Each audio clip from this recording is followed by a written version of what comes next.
major pathways for water movement in plant cells.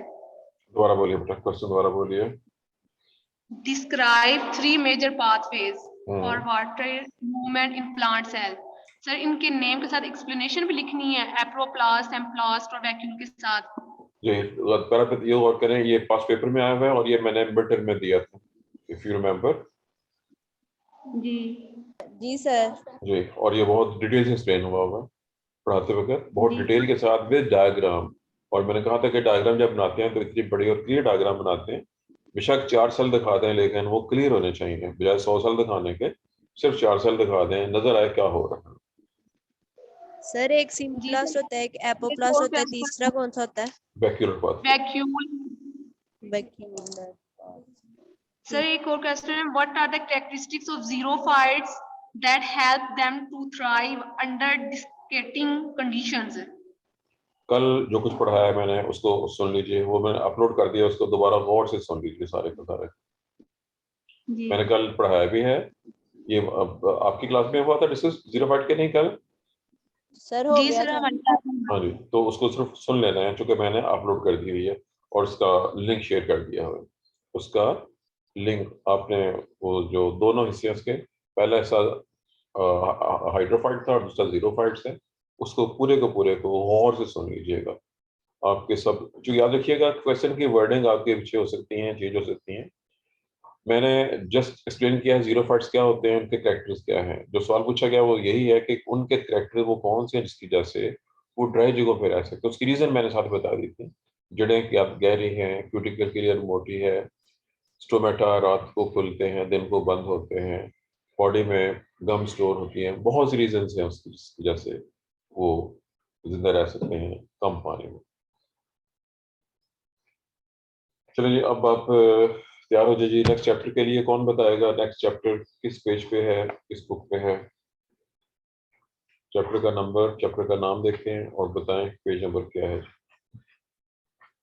Sir इल्मी में light and temperature इकट्ठा दिया गया है और लाइट का पोर्शन हमने पढ़ लिया है और ठीक है, टेम्परेचर को स्टार्ट करना। ठीक है, और पेज नंबर बताइए। सर इल्मी में पेज नंबर है 295। 295। कारवा का पेज नंबर बताना बनी।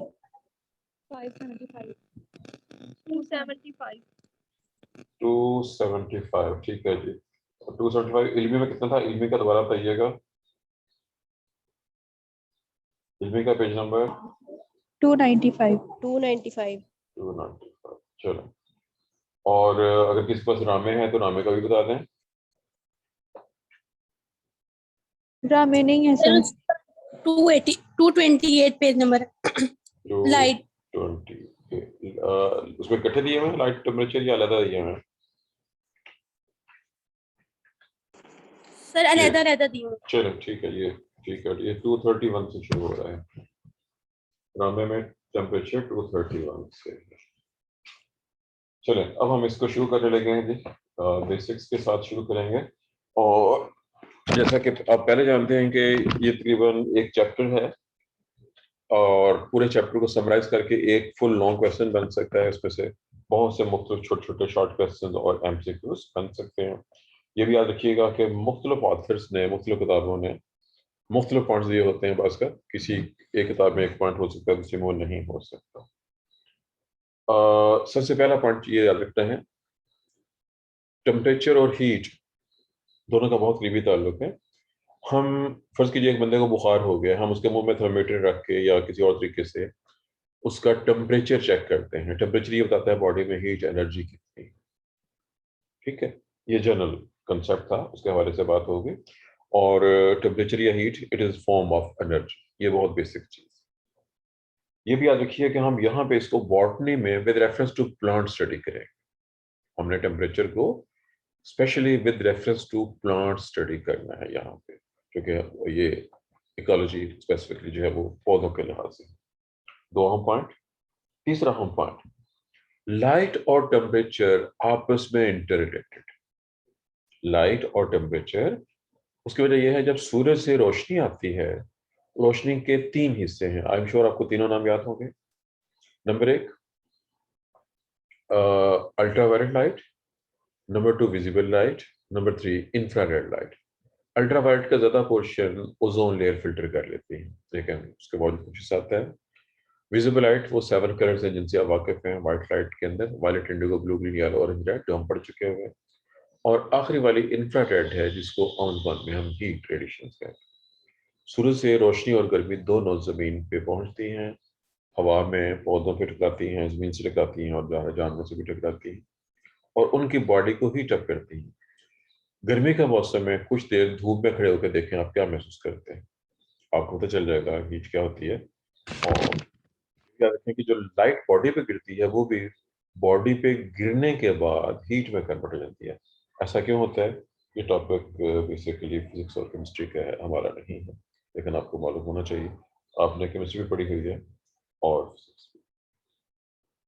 अच्छा, अब हम आ रहे हैं दूसरे हिस्से की तरफ। जमीन पर मुख्तलिफ जगह पे टेम्परेचर मुख्तलिफ होता है और लाइट में भी फर्क होता है।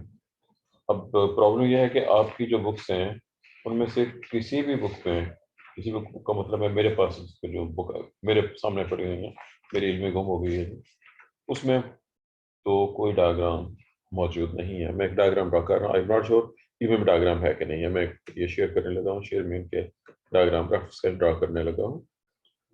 जब स्क्रीन शेयर हो रही है तो बता दीजिएगा स्क्रीन आपको प्रॉपर नजर आ रही है। ये स्क्रीन नजर आ रही है आप लोगों को? Share screen? जी सर आ रही है। ठीक हो गया।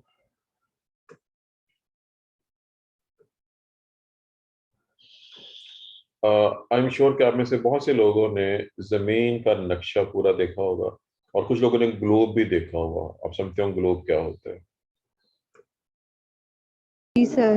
आपको ये मालूम होगा कि जमीन गोल है, अप्रोक्सीमेटली गोल ही कहेंगे हम उसको मामूली फर्क के साथ। मैं डायग्राम ड्रा करने लगा हूँ जी, देखते हैं कि कैसी ड्रा होती है। चलिए इसका कलर चेंज कर लें जरा ताकि जमीन का कलर जमीन जैसा हो जाए। तो कलर चेंज हो जाए।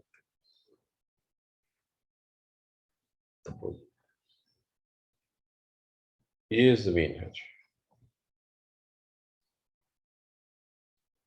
माउस, लैपटॉप के ऊपर माउस के साथ डायग्राम बनाने में बड़ी मुश्किल होती है।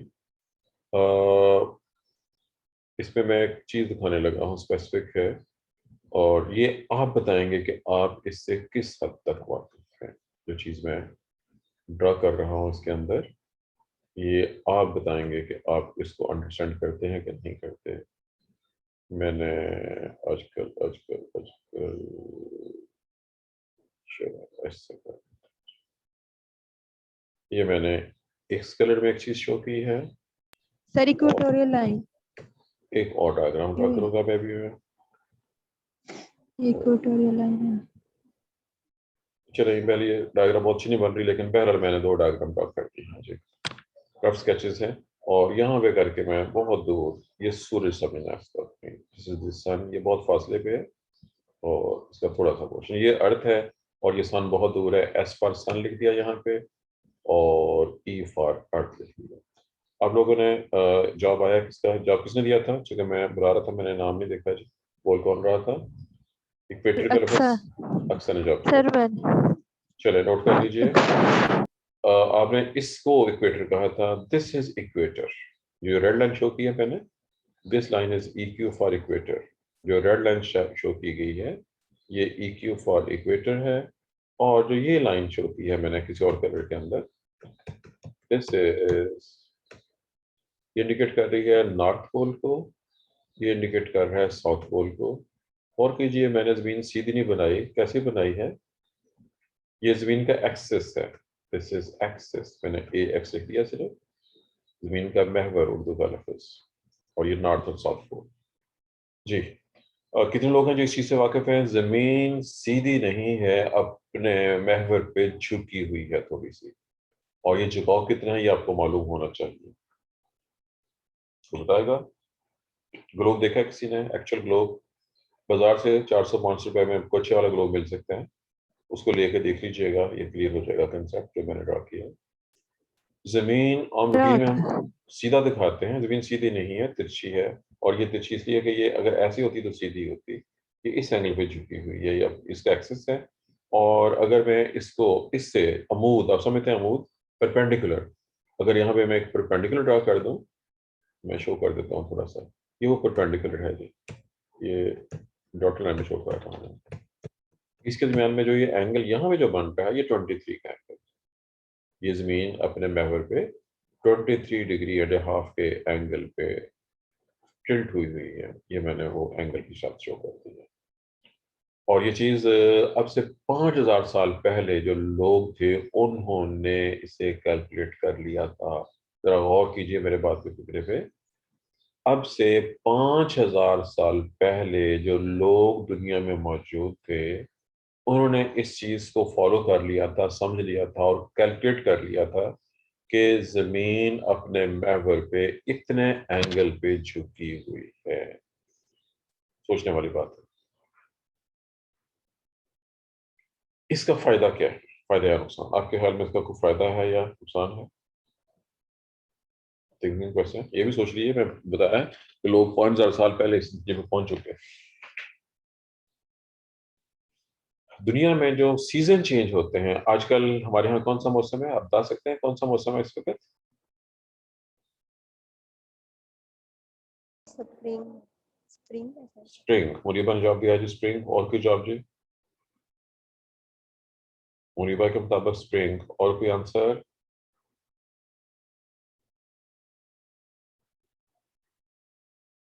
It is just a matter of chance कि बाय चांस मैंने बरसात का। बरसात का मौसम। नगीना ने जवाब दिया जी, 2 जवाब हो गए, बरसात हो गए। और जी आगे कोई कोई तीसरा जवाब?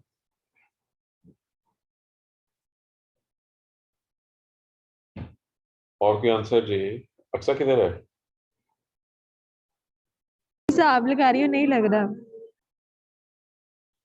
उसकी खास वजह है, आज एक बहुत ही स्पेशल दिन है बाय चांस, और आप लोग उस दिन से नावाकिफ हैं मेरे ख्याल में। ये पूरा वीक बड़ा इम्पोर्टेंट है। और ये मेलों का वीक है। कौन सा? मेलों का वीक है। नहीं मेले जो नहीं, होते हैं वो। वो चूंकि नहीं। आपके जहन में गालिबन बादशाह का मेला आ गया है, उस मेले का इससे कोई ताल्लुक नहीं है जिसको हम डिस्कस कर रहे हैं। वो मेला अलग है और ये चीज़ अलग से है। इसका ज़मीन से ही ताल्लुक है। चलें, बहरहाल स्प्रिंग वाला जवाब तो बिल्कुल गलत था बेटा। ये किसने जवाब दिया था स्प्रिंग वाला? सर मैंने मुनीबा ने। मुनीबा का जवाब तो गलत है। स्प्रिंग होती है मार्च अप्रैल, 15 फरवरी से शुरू होती है, मार्च अप्रैल, ये जो ये वाला मौसम वो स्प्रिंग होता है। और जी सर। मई से आगे शुरू करें तो जून जुलाई अगस्त जो है ये गर्मी का मौसम होता है। इस वक्त जहाँ पे हम मौजूद हैं ये एक्चुअली फॉल, आज के दिन से फॉल यानी खज़ां शुरू हो चुकी हुई है। जो बरसात है वो एक्चुअल सीजन नहीं है, वो सिर्फ लोकल है। हमारे यहाँ बरसात जुलाई अगस्त में आमतौर पर बारिश होती है और उसको बरसात का नाम देते हैं, वो बारिश के लिहाज से है। वैसे सीजन 4 हैं। जो नेचुरल सीजन है वो है विंटर, स्प्रिंग, समर और फॉल। अच्छा, अब इसमें जो स्पेशल पॉइंट है, 4 पॉइंट है वो। 25 दिसंबर, 25 दिसंबर दुनिया में जमीन पर सबसे लंबी रात होती है और सबसे छोटा दिन होता है। इसका ऑपोजिट है 21 जून। 21 जून को दिन सबसे लंबा होता है और रात सबसे छोटी होती है। और ऐसे ही ये इसकी वजह मुझे करनी पड़ेगी किस जगह पे, जहाँ पे आप मौजूद हैं हम उस लिहाज से बात कर रहे होते हैं खासकर। आज का दिन 23 सितंबर और उधर से गालबन 22 मार्च या 21 मार्च बनता है। ये वो दिन है जब हमारे यहाँ यानी पाकिस्तान में दिन और रात बराबर हो जाते हैं। दिन और रात, मैंने पाकिस्तान का इसलिए है कि जो हम पाकिस्तान में रहते हैं। अच्छा, ये भी याद रखिएगा, ये मैं आपको मेरा पॉइंटर नजर आ रहा है जहाँ मैं इशारा कर रहा हूँ? पॉइंटर आप देख रहे हैं तस्वीर के जी अंदर? सर। जी। अब जहाँ पे मैं पॉइंटर से इशारा कर रहा हूँ, इस इक्वेटर से ऊपर सारा, इसको कहते हैं नॉर्दर्न हेमिस्फीयर। जहाँ पे एन लिखा हुआ है यहाँ से लेकर यहाँ तक, this is called northern hemisphere, शुमाली निसफ कुर्रा। दुनिया में जमीन का 80% इसी जगह पे है और दुनिया की 80% आबादी यहाँ रहती है। और जो ये निचला वाला पोर्शन है ये साउदर्न हेमिस्फीयर कहलाता है, एस फॉर साउदर्न और एच फॉर हेमिस्फीयर। और अगर मैं बड़े आजमों के नाम बोल लूँ तो सिर्फ अफ्रीका का कुछ हिस्सा, साउथ अमेरिका और ऑस्ट्रेलिया, ऑस्ट्रेलिया बहुत छोटा सा है, जस्ट कराची के बराबर आबादी है इसके बेचारे की। और ऑस्ट्रेलिया यहाँ पे करके है, अफ्रीका यहाँ पे करके है, साउथ अमेरिका यहाँ पे करके है। ये 3 इलाके इसमें हैं, जबकि इधर यहाँ पे आ जाएं, यहाँ से शुरू करें, जापान, चीन, ऊपर रशिया, नीचे इधर इंडिया और पाकिस्तान, यहाँ पे यूरोप, और इधर यूरोप के बाद आगे इस तरफ नॉर्थ अमेरिका। जो ये इतना बड़ा इलाका है नॉर्दर्न हेमिस्फीयर, ये ज़्यादा इस लिहाज से कि यहाँ आबादी ज़मीन ज़्यादा है, आबादी ज़्यादा है। दुनिया की 80% आबादी शुमाली इलाके में है और 20% जनूबी इलाके में। ज़मीन भी जनूब में कम है और शुमाल में ज़मीन ज़्यादा है। अब इस पे दोबारा गौर कीजिए, मैंने जो खास तौर पर इसको यहाँ पे इस एंगल पे टिल्ट करके दिखाया हुआ, सूरज यहाँ पे है, ठीक है। जो आज के दिन की स्पेशल अहमियत है, अब मुझे 2-3 लाइनें और दिखानी है। मैं वो लाइन ड्रा कर रहा हूँ, डॉटेड लाइन से ड्रा करूँगा मैं। मेरे ख्याल में डॉटेड लाइन आपको नजर आ रही होगी वाज़ेह तौर पे। लाइन नजर आ गई है सबको, ये वाली लाइन, और इधर भी लाइन ड्रा कर रहा हूँ सेम इक्वेटर के दोनों साइड पे, एक नॉर्थ साइड पे और एक साउथ साइड पे। मैंने 2 लाइन ड्रा कर दी हैं। जो ये लाइन नॉर्थ साइड पे ड्रा की है, it is called line of cancer, L, और आगे मैं सी या कैंसर पूरा लिख देता हूँ। It is called line of cancer, Urdu में खत सरतान कहते हैं इसको। और जो नीचे वाली है, this is line of Capricorn, Urdu में इसको खत जद्दी कहते हैं। Line of cancer and line of Capricorn. अब ये लाइन ये इक्वेटर से स्टार्स के हिसाब से कोई नाम तो स्टार के हिसाब से है, लेकिन ये क्या चीज़ें हैं, ये चूँकि आप लोग ने इसकी बेसिक्स नहीं पढ़ी हुई हैं, लेकिन आपने ऐसे लोगों से पढ़ी हुई हैं जिनको खुद नहीं पता था कि वो क्या पढ़ा रहे हैं, और ये भी श्योर नहीं है मुझे आपको पढ़ाया भी क्या हुआ कि नहीं पढ़ाया हुआ। मैंने ये चीज़ें बहुत, रिपीट कर दें। जी मैं रिपीट, अभी आपके सामने रिपीट हो जाएगा, ये चीज़ें बार बार रिपीट होंगी। ये इक्वेटर है, इक्वेटर 0 डिग्री कहलाता है, दिस इज 0, मैंने सिर्फ 0 लिखा है। लाइन ऑफ कैंसर 23.5 डिग्री है। ये लैटिट्यूड्स हैं, आई एम श्योर आप लैटिट्यूड के नाम से वाकिफ हैं। और जो लाइन ऑफ कैप्रिकॉर्न है, ये भी इतनी ही है, ये भी लैटिट्यूड पे है 23.5। ये बहुत बारीक नजर आएंगे आपको, चूँकि मजबूरन मैं छोटा लिख रहा हूँ। यहाँ से लेके यहाँ तक जो जगह है, इसको ट्रॉपिकल रीजन कहते हैं, गर्म इलाका। ये सूरज है, दोबारा देखिएगा। आज जब 23 सितंबर है, आज 23 सितंबर के दिन सूरज 100% राइट एंगल पे है इस जगह पे। मेरी बात को गौर से फॉलो करना है, मैंने क्या कहा। आज यानी 23 सितंबर को, ये बड़ा स्पेशल दिन है, सूरज डायरेक्टली इक्वेटर के ऊपर चमक रहा है। चूंकि ये इक्वेटर पे चमक रहा है, ये इसका मतलब है कि इक्वेटर पे दिन और रात बराबर हो गए। इक्वेटर पे एग्जैक्टली 12 घंटे का दिन और 12 घंटे की रात हो गई। और ये वो इन्फ्लेक्शन पॉइंट है। अब जरा गौर कीजिएगा, कल एक दिन के फर्क से रोज फर्क पड़ता है।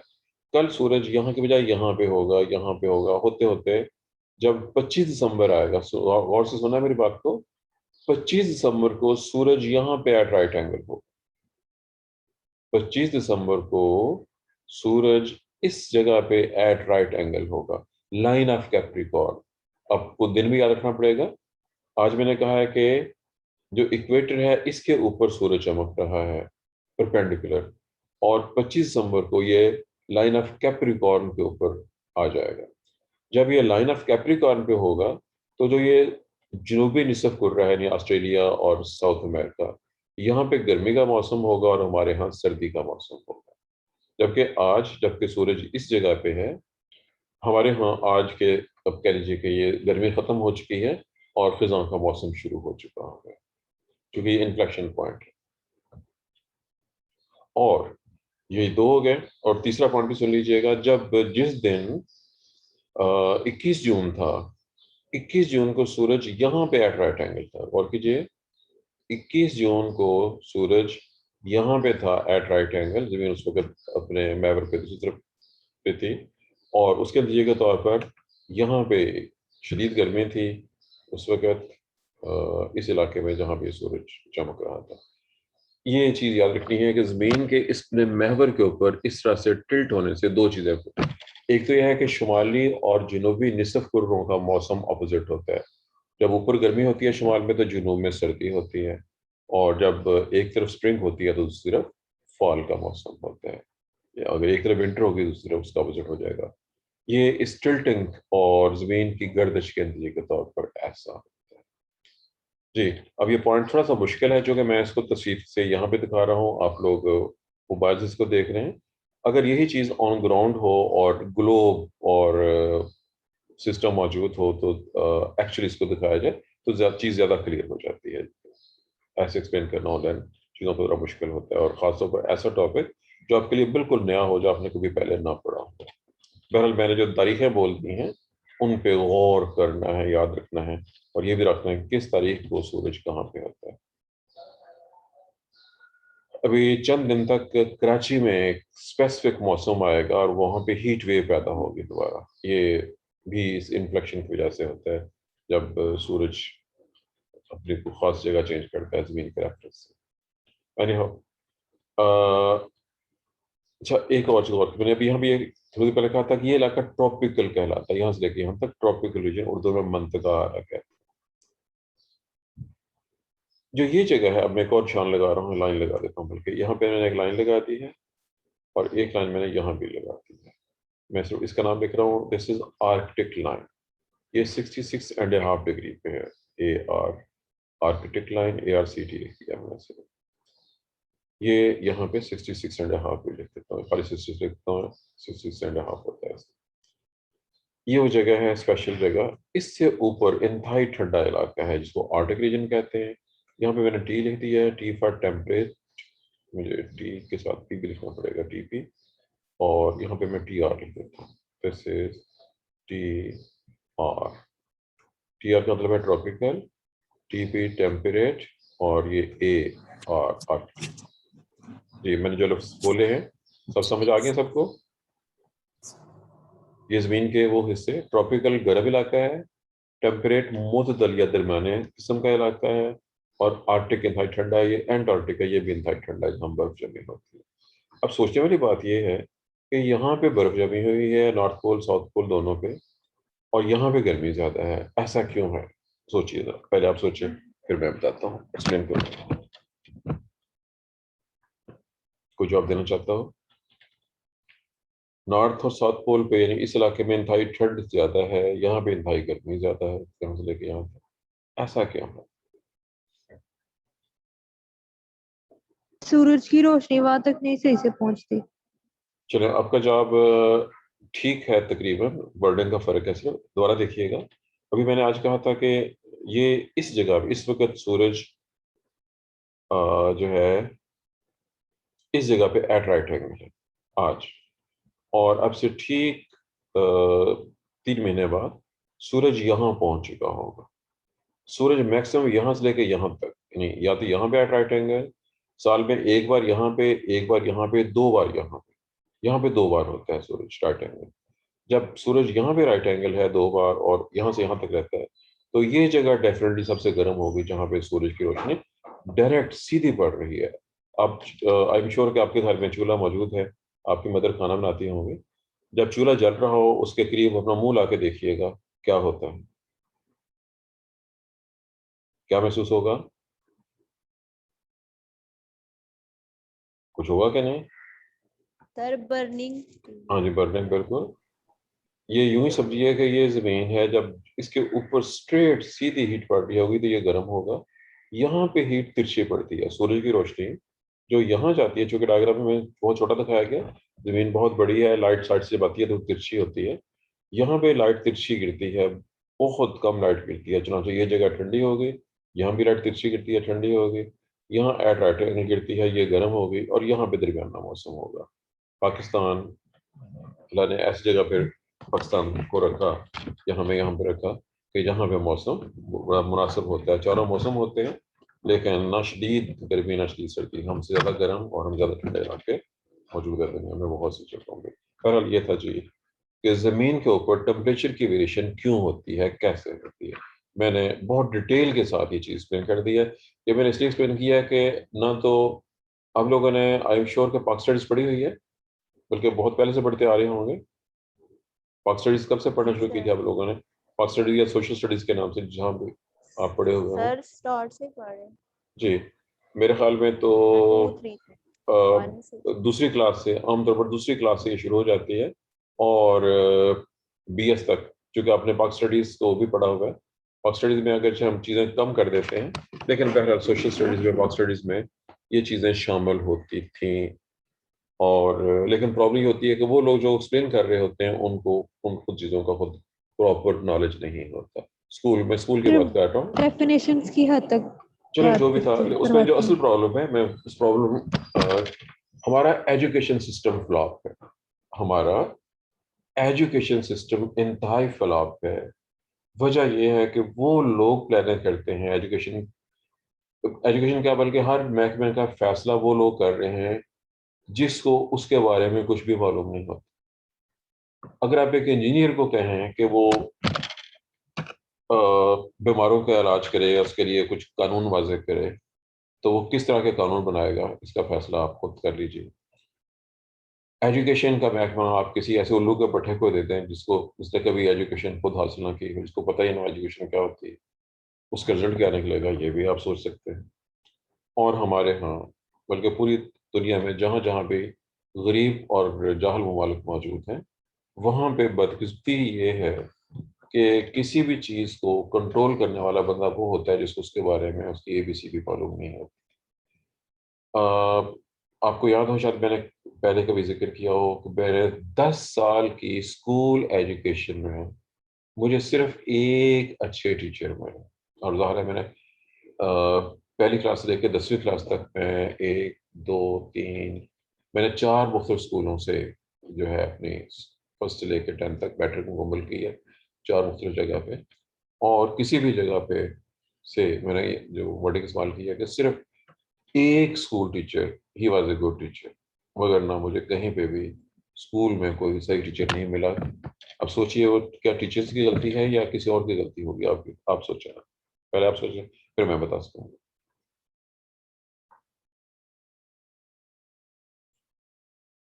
उसमें टीचर्स का कसूर कम था, सिस्टम का कसूर ज़्यादा है। सिस्टम का मतलब है महकमा, महकमे के डिसीजंस। ऐसे बंदे ने बायोलॉजी पढ़ाई जिसने खुद बायोलॉजी नहीं पढ़ी हुई थी। एक ऐसा बंदा केमिस्ट्री पढ़ा रहा था जिसको खुद केमिस्ट्री नहीं आती थी। मैथ पढ़ाने के लिए जो बंदा था उसको मैथ नहीं आता था। जो बंदा हमें ड्राइंग पढ़ाता था उसको ड्राइंग नहीं आती थी। जब एक बंदे को एक चीज़ खुद नहीं आती है तो वो कैसे पढ़ाएगा स्टूडेंट्स। और जैसे मैंने कहा कि 10 साल में सिर्फ एक teacher he was a good teacher. और रीज़न ये थी कि उसने जो चीज़ पढ़ाई वो उसका एक्सपर्ट था। ही वॉज बायोलॉजिस्ट, उसने हमें बायोलॉजी पढ़ाई। उसके अलावा बाकी सारे के सारे बंदा किसी और चीज़ का है पढ़ा, वो कुछ और रहा होता है। ये था, ये वो रीज़न। और यही जो मैंने एक्सप्लेन किया आपके सामने, ये वो चीज़ें हैं जो कोई एक्सप्लेन नहीं करेगा, क्योंकि लोगों ने ये चीज़ें पढ़ी ही नहीं होंगी। मैंने ज़ाती अब इंटरेस्ट, चूँकि मेरी स्टडी में बहुत सी इंटरेस्ट है। जोग्राफ़ी अगरचे हमारे सिलेबस में शामिल है एक ख़ास जगह पे, लेकिन बहरहाल मैंने एक्स्ट्रा बहुत सी स्टडी की हुई है जोग्राफ़ी के लिहाज से, क्योंकि ये हमारे जू जोग्राफ़ी के साथ बहुत ज़्यादा इसका इंटरलिंक होता है। ये हमारा टाइम ख़त्म होने वाला है मेरे ख्याल में, जूम बंद हो जाएगा किसी वक्त भी। पर टेम्परेचर वेरिएशन किस जैसे होती है, सीज़न क्यों चेंज होते हैं, कैसे चेंज होते हैं, शुमाल और जनूब के मौसम में क्या फ़र्क होता है, ये सब चीज़ें एक्सप्लेन कर दी हैं। यहाँ तक कोई क्वेश्चन हो तो आप क्वेश्चन पूछ सकते हैं।